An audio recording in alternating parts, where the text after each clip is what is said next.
اور معاشرے کا کتنا کمینہ شخص ہے وہ جو کسی کی بیٹی کو اس لیے تنگ کرتا ہے کہ وہ جہیز نہیں لے کے آئی، یا وہ اس کی خواہش کے مطابق، اس کی توقع کے مطابق جہیز نہیں لائی۔ شریعت اسلامیہ نے تو نکاح کو آسان قرار دیا، اور یہ جو ہم اتنی لمبی چوڑی باراتیں لے کر کے چلے جاتے ہیں بیٹی والوں کے گھر میں، تو اسلام میں تو اس کا ایسا کوئی تصور نہیں ہے۔ 500 600 لوگ بیٹی والوں کے ہاں چلے جاتے ہیں اور جس طرح کسی محاذ پہ جا رہے ہیں۔ نکاح فی المساجد کا رواج اگر ڈالا جائے تو ہماری زندگیاں سوکھی ہو جاتی۔ یہ جو مروج سلسلہ ہے، اس سے غریب لوگ تو پریشان ہیں ہی، امیر لوگ بھی سکھ میں نہیں ہیں۔ آج 1 کروڑ روپیہ شادی پہ خرچ آ رہا ہے، اور جس کی 4 بیٹیاں ہیں وہ ساری زندگی اسی کام میں ہی لگا رہتا ہے۔ اور غریبوں کی زندگی تو اجیرن ہے۔ غریب کی بیٹیاں سگڑ ہیں، سمجھدار ہیں، سنجیدہ و متین ہیں، پڑھی لکھی ہیں، خوبصورت ہیں، لیکن ان کے رشتے قبول اس لیے نہیں کیے جا رہے کہ ان کے پاس دینے کے لیے کچھ نہیں۔ اور اب ایک سلسلہ چلا جہیز فنڈ کا اور اجتماعی شادیوں کا، تو شاید کسی کے لیے اس میں تسکین ہو، لیکن میں تو ایک مرتبہ ایسی تقریب میں گیا ہوں تو دکھی ہو کے آیا ہوں۔ ہر شخص کا اپنا مزاج ہوتا ہے، مختلف تنظیمات، مختلف لوگ غریب بچیوں کی اجتماعی شادیاں کر رہے ہیں۔ تو میں ایک تقریب میں مجھے کھینچ کے کچھ لوگ لے گئے۔ میں نے کہا مجھے تجربہ تو نہیں ہے، لیکن مجھے لگتا ہے کہ میرے لیے تکلیف کا سامان ہوگا، اور دوست جس مقصد کے لیے مجھے لے کے جا رہے ہیں تو ان کا مقصد بھی پورا نہیں ہوگا۔ ایسا ہی ہوا۔ ایک ہال میں 15 سے 20 بچیاں تھیں، اور دوسری جانب 15 سے 20 بچے تھے، اور ان کے مہمان، ان کا ہجوم تھا، اور اسٹیج کے اوپر جو کرسیاں لگی تھیں ان پر مخیر حضرات بیٹھے ہوئے تھے جنہوں نے سرمایہ لگایا اور جہیز فنڈ دیے، اور تنظیم کے لوگ آ کے اپنی کارکردگی بیان کر رہے تھے۔ تو آخر میں انہوں نے مجھے کہا کہ ہم آپ سے کچھ سننا چاہتے ہیں۔ تو میں نے بیٹھے بیٹھے کہا کہ میں دعا کر دیتا ہوں، لیکن ان کا اصرار بڑا۔ تو میں نے مائک پہ آ کے کہا کہ انسان کی زندگی میں 3 موقع ہوتے ہیں جس دن وہ مہمان خصوصی ہوتا ہے، اور سب لوگوں کی نظر اسی کے چہرے پہ ہوتی ہے۔ ایک جب وہ پیدا ہوتا ہے تو کالا کلوٹا بھی ہو تو ساری بستی اس کا منہ دیکھنے آتی ہے، اور اسے بہنیں چاند کہہ کے پکارتی ہیں، چاہے اس کا رنگ گہرا سیاہ کیوں نہ ہو۔ دوسرا موقع انسان پر اس وقت آتا ہے جب وہ دولہا بنتا ہے، تو سارے لوگ اسی کو دیکھتے ہیں، اور وہ نگاہوں کا مرکز ہوتا ہے، اور چیف گیسٹ وہی ہوتا ہے۔ اور تیسرا وقت اس کے اوپر تب آتا ہے جب وہ چٹا لٹھے کا لباس پہنتا ہے، تو سارا شہر اس کا منہ دیکھنے آتا ہے۔ تو میں نے کہا ان غریب لوگوں سے آج تم نے یہ حق بھی چھین لیا۔ آج مخیر حضرات کو اوپر بٹھایا اور ان کو نیچے بٹھایا ہوا ہے، اس لیے کہ یہ غریب ہیں، اور کسی کے چہرے کے اوپر میں نے کہا خوشی کے آثار نہیں نظر آ رہے، اداسیاں ہیں، اور اتنے لوگوں کو ان کی غربت کا گواہ بنا رہے ہو۔ ایک دم سکوت طاری ہو گیا حال پر، چونکہ مجھ سے وہ کچھ ایسی باتیں سننا چاہ رہے تھے جس سے ان کو داد ملتی۔ میں نے کہا تمہارے جذبے اپنی جگہ پہ، لیکن کاش کے رات کے اندھیرے میں ان بیٹیوں کے ماں باپ کو تم نے کچھ پیش کیا ہوتا اور یہ اپنے گھر سے رخصت ہوتی تو عرش والا رب بڑا راضی ہوتا۔ لیکن برا کرے نمائش کا کہ ہم نے ان بیٹیوں کا تماشا لگا لیا۔ میں ایک شہر میں گیا تو وہاں آج کل وہ پہلے تھا نا عمرے کے ٹکٹ محفل نعت میں، تو آہستہ آہستہ مجمع سمٹ گیا، تو اب ایک نیا سلسلہ شروع ہوا ہے کہ جہیز کی پرچیاں نکالی جائیں گی۔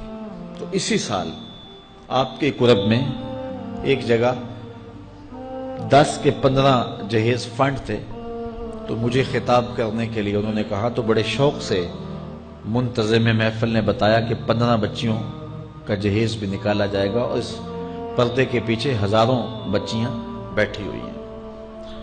تو میں نے اپنی گفتگو میں کہا کہ یہ ظلم نہ کرو، یہ زیادتی نہ کرو، تمہارے پاس 100 لوگوں کا کھانا ہے تو 500 لوگوں کو نہ بلاؤ کہ تم قرعہ اندازی کر کے 100 آدمیوں کو کھانا دے دو اور 400 آدمیوں کو کہو کہ تمہارا نام نہیں نکلا۔ تمہارے پاس 100 کا کھانا ہے تو 100 کو ہی پردے سے بلاؤ اور ان کو کھانا کھلا دو۔ میں نے کہا 10,000 بیٹیاں اس پردے کے پیچھے بیٹھی ہیں آپ کے بقول، اور آپ ان میں سے چند کو قرعہ اندازی کے ذریعے جہیز فنڈ دے رہے ہیں۔ ہر پرچی پہ 10,000 بیٹی کا دل دھڑکے گا کہ شاید میرے مقدر جاگ پڑے اور غموں کی سیاہ رات ختم ہو گئی، لیکن جب آخری پرچی کے بعد اعلان کیا جائے گا کہ قرعہ اندازی مکمل ہو گئی، تو کتنی بیٹیاں گھروں میں جب واپس جا رہی ہوں گی تو تم نہیں جانتے ان کے قدم کتنے بوجھل ہوں گے، اور رسول اللہ کا میلاد ہو اور بیٹیاں آنسو بہاتی ہوئی جائیں۔ تو میں نے کہا تم خوشیاں خریدنے لگے تھے، غم خرید لیے تم نے، خوشیاں بانٹنے لگے تھے، غم بانٹ لیے تم نے۔ تو یہ زیادتی نہ کرو، یہ جو رواج پڑ رہا ہے یہ اپنی نمائش کے لیے، خدا را آگے تم نے عمرے کے ٹکٹ بانٹے، بہت کچھ کیا لوگوں کو اکٹھا کرنے کے لیے، اور کیا کیا رنگ اپنائے گئے۔ میں نے کہا وہ اچھا تھا، چلو مجھے اس پر بھی بات ہے، لیکن چلو میں نہیں کرتا، لیکن یہ ظلم نہ کیا جائے کہ محافلات میں مجمع اکٹھا کرنے کے لیے جو ہے وہ غریبوں کی بچیاں بلا کر کے تو 10 کو آپ دے کے باقیوں کہیں کہ معذرت ہمارے پاس اتنا ہی تھا۔ تو آپ کے پاس 100 کا کھانا ہے، 100 کا پانی ہے، تو 500 پیاسوں کو نہ بلائیں، 500 بھوکوں کو نہ بلائیں، 100 کو ہی بلا کر کے پردے سے جو ہے وہ ان کی مدد کریں۔ تو میں یہ کہتا ہوں کہ ہم جہیز فنڈ دینے کی بجائے، یہ جب تک یہ حالات ختم نہیں ہوتے، میں خفیہ طور پہ یہ بھی کرنا چاہیے، لیکن ساری قوم ادھر لگ گئی ہے، تو اس کی بجائے ہمارے علماء کو، ذمہ دار کو، یہ مختلف چینلز کے اوپر یہ جو ٹاکنگ ہوتی ہے اس پہ گفتگو ہونی چاہیے کہ اس رسم کو ختم کیا جائے اور معاشرے کی تربیت کی جائے کہ بیٹیوں کا رشتہ اس لیے قبول کیا جائے کہ وہ دیندار ہیں، وہ پردے دار ہیں، وہ سگڑ ہیں، وہ پڑھی لکھی ہیں اور ان کے اخلاق اچھے ہیں، یہ معیار بنایا جائے، دولت کو معیار نہ بنایا جائے۔ اس طرح معاشرے پس جائیں گے اور معاشرے کے پلے کچھ بھی نہیں بچے گا۔ اور آج اندازہ نہیں ہے ہم کو کہ جس کی بیٹیاں گھر کی دہلیز پہ جوان، اس کی زندگی کتنی کٹھن گزر رہی ہے۔ کوٹھے تے چڑھ ویخ فریدا تے گھر کر بلدی اگ، میں جاتا دل دکھی میرا پر دکھی سارا جگ۔ تو پورا معاشرہ اس وقت اس اذیت سے، اس کڑن سے گزر رہا ہے کہ بیٹیاں جوان ہیں اور رشتے نہیں مل رہے، اور پھر اگر رشتے مل رہے ہیں تو بیٹے والوں کے نخرے ہی بڑے عجیب ہیں، اور پھر جس طرح وہ بیٹیوں کو، غریبوں کی بیٹیوں کو لونڈیاں بنا کے اپنے گھروں میں رکھتے ہیں، تو یہ ایک الگ درد کی اور دکھ کی کہانی ہے۔ میرے پاس لوگ آتے ہیں، دعا کیجئے، کاروبار نہیں ہے، معاشی بحران ہے، مالی پریشانیاں ہیں، بچے کے امتحان سر پہ ہیں، بہت سارے مسائل لے کر لوگ آتے ہیں، لیکن کوئی نہیں، لوگ حوصلے سے مصائب کا مقابلہ کرتے ہیں، کاٹتے ہیں۔ لیکن کچھ لوگ آتے ہیں دعا کے لیے تو بات کرتے ہی آنکھیں چھلکنے لگتی ہیں اور میرا دل بھی قابو میں نہیں رہتا۔ لوگ کہتے ہیں کہ حضرت دعا کرو، بیٹی سسرال میں دکھی ہے، اللہ سکھ دے دے۔ تو میں دعا بھی کرتا ہوں، لیکن میں تنہائی میں جا کے روتا ہوں کہ اس درد کا مداوع کیا ہے، اس دکھ کا علاج کیا ہے، اور معاشرہ تیزی سے اس تکلیف کی طرف بڑھ رہا ہے۔ اور طلاق کی شرح بھی جو ہے وہ بڑھتی چلی جا رہی ہے۔ میرے پاس ایک دن ایک صاحب آئے، ساتھ ان کی بیوی تھی، اور میں انہیں جانتا ہوں، عزت دار لوگ تھے۔ تو انہوں نے کہا کہ ہم آپ سے کوئی تنہائی میں بات کرنا چاہتے ہیں۔ ان کے اپنے عزیز تھے، بیٹیاں اس شخص کی زیادہ ہیں، اپنے عزیزوں میں شادی کر دی، تو اس وقت انہوں نے طے کر لیا کہ کوئی بات نہیں، ہم جہیز نہیں لیتے۔ لیکن وہ باپ بلک بلک کے مجھے کہہ رہا تھا کہ کتنے دنوں سے میری بیٹی گھر آ کے بیٹھی ہوئی ہے، اور وہ کہتے ہیں کہ اتنی دیر واپس نہ آنا جب تک تیرا جہیز پورا نہیں ہو جائے گا۔ میں کہتا ہوں کتنا صفاق معاشرہ ہو گیا ہے اور کتنے کٹھن حالات ہو گئے ہیں۔ تو جب معاشرہ اس کیفیت میں چلے جائے تو پھر انارکی پھیلتی ہے اور معاشرے پھر قائم نہیں رہتے۔ تو کتنی باپ کی دہلیز پر بوڑھی ہونے والی بیٹیاں، ان کی سسکیاں، ان کی آہیں اور ان کی چیخیں اس معاشرے کو بے چین کی ہوئی ہیں۔ تو امیر لوگوں کی ذمہ داری ہے کہ وہ غریبوں کے دکھ بانٹ لیں۔ اللہ تعالیٰ ارشاد فرماتا ہے کہ فکو رقبہ او اطعام فی یوم ذی مسغبہ، کسی پھنسے ہوئے کی گردن چھڑانا یہ بڑی نیکی ہے۔ تو اس وقت غریب کی بیٹیوں کا رشتہ کوئی قبول نہیں کرتا۔ اگر کوئی نوجوان اور اگر کوئی سرمایہ دار غریبوں کی بیٹیاں قبول کر لے تو یہ اس کی مہربانی ہوگی، اور اگر یہ نہیں کر سکتا تو کم از کم ان بیٹیوں کی شادیوں کا اہتمام کیا جائے، لیکن یہ مہربانی کی جائے کہ غریبوں کی بچیوں کو نمائش گاہ میں نہ کھڑا کیا جائے اور ان کی غربت کا تماشا نہ بنایا جائے۔ رات کی تنہائی میں ان کے ماں باپ کی خدمت کی جائے تاکہ وہ اپنی بیٹیوں کو عزت سے اٹھا سکیں۔ میرے حضور نے ارشاد فرمایا وَرَجُلٌ تَصَدَّقَ بِصَدَقَةٍ فَأَخْفَاهَا حَتَّى لَا تَعْلَمَ شِمَالُهُ مَا تُنْفِقُ يَمِينُهُ، جس شخص نے تنہائی میں خیرات کی کہ دائیں ہاتھ نے جو خرچ کیا بائیں کو پتہ بھی نہ چلا، قیامت کے دن جب کوئی سایہ نہیں ہوگا اللہ اس شخص کو اپنے عرش کا ٹھنڈا سایہ عطا فرمائے۔ تو یہ جو اجتماعی شادیوں کا ماحول ہے، تو اگر اس کو ہم اس میں تبدیل کر لیں کہ غریبوں کی عزت نفس مجروح نہ ہونے پائے، تو اللہ تعالیٰ یہ توفیق نصیب فرمائے اور معاشرے کے اندر ایسے لوگ نکلیں جو معاشرے کے دکھ بانٹتے ہیں۔ اور علماء کو ممبر و محراب سے زوردار آواز اٹھانی چاہیے کہ یہ جو رسم پیدا ہو گئی ہے جہیز کی، اور اس کے بغیر بیٹیاں گھر سے رخصت نہیں ہو سکتی ہیں، تو اس کو ختم کیا جائے اور اس کے خلاف عملی جہاد کیا جائے، اور اس کے لیے امیر لوگ نمونہ بنیں۔ غریب لوگ تو نمونہ بن نہیں سکتے، مشکل ہے ان کے لیے، لیکن امیر لوگ اگر نمونہ بنے تو وہ بن سکتے ہیں اور معاشرے کے اس ناسور کو ختم کیا جا سکتا ہے، اور غریبوں کی بیٹیاں عزت سے اپنے پیا گھر سدھار سکتی ہیں، اور ان کو جو ہے ان کے ماں باپ کو تسکین کی اور چین کی نیند آ سکتی ہے۔ آج میں نے نکاح کے حوالے سے بہت ساری باتیں کرنی تھی، لیکن عنوان ادھر چلا گیا چونکہ یہ ایک سلگتا ہوا مسئلہ ہے اور ہمارے معاشرے کو کاٹ رہا ہے اور توڑ رہا ہے۔ ایک تو گھروں کی دہلیز پہ بیٹیاں بوڑھی ہو رہی ہیں، اور دوسرا شرع طلاق جو ہے وہ بڑھتی چلی جا رہی ہے۔ اس حوالے سے میں زیادہ لمبی گفتگو نہیں کرتا، صرف دو چار باتیں کہ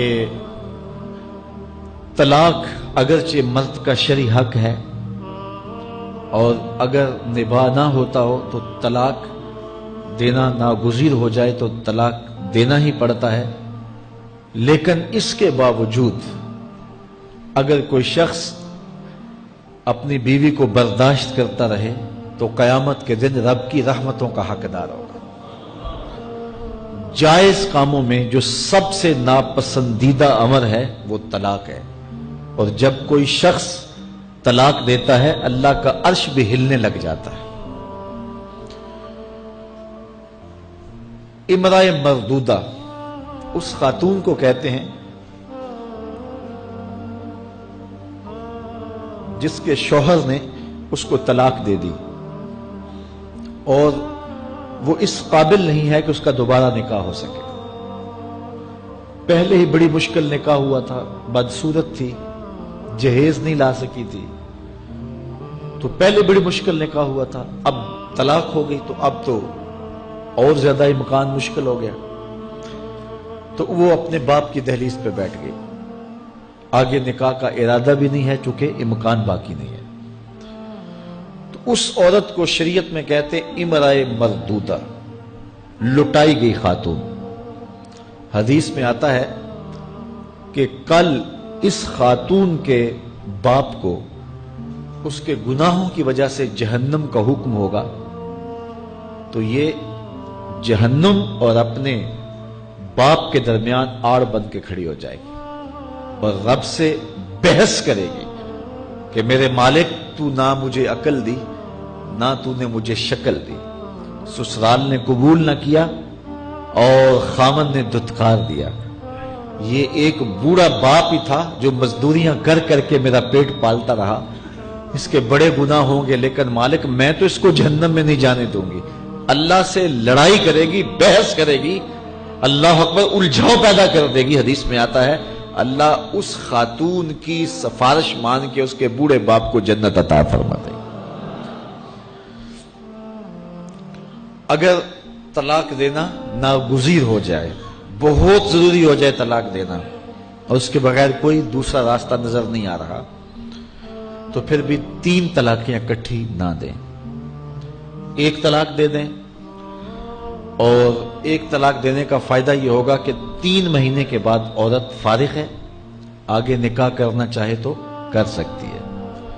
لیکن اگر 3 ماہ کے بعد، 4 ماہ کے بعد، سال کے بعد، 2 سال کے بعد اس نے آگے نکاح نہیں کیا تو دوبارہ ان کا پروگرام نکاح کا ہو جاتا ہے، تو پھر واپس آنا آسان ہوتا ہے. تو لوگ یک مشت 3 طلاقیں دے دیتے ہیں اور پھر مسئلہ پوچھتے ہیں.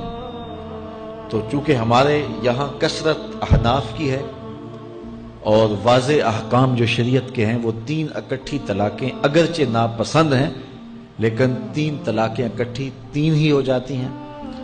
تو پھر اس کے بعد اپنا مسلک بدلنے کی کوشش کرتے ہیں، یا جو ہے وہ ایسے لوگوں سے فتویٰ دیتے ہیں جن کا یہ فتویٰ نہیں ہے اور ایک عجیب الجھن میں مبتلا ہو جاتے ہیں. اس لیے اگر ناگزیر ہو جائے طلاق دینا تو پھر بھی 1 طلاق دینی چاہیے. جو 3 طلاقوں سے حاصل ہوگا، عورت سے الگ ہونا، وہ 1 طلاق سے ہی حاصل ہوگا. اور 1 طلاق بھی طہر کی حالت میں دینا چاہیے، عالم حیض میں نہیں، چونکہ ان دنوں کے اندر مرد کا رجحان عورت کی طرف زیادہ ہوتا ہے، اس لیے شریعت نے طہر میں طلاق دینے کا حکم دیا ہے اگر کوئی طلاق دینا چاہے. لیکن اگر کوئی حیض میں طلاق دے دے تو پھر بھی طلاق ہو جائے گی. 3 اکٹھی دے دیں پھر بھی طلاق ہو جائے گی.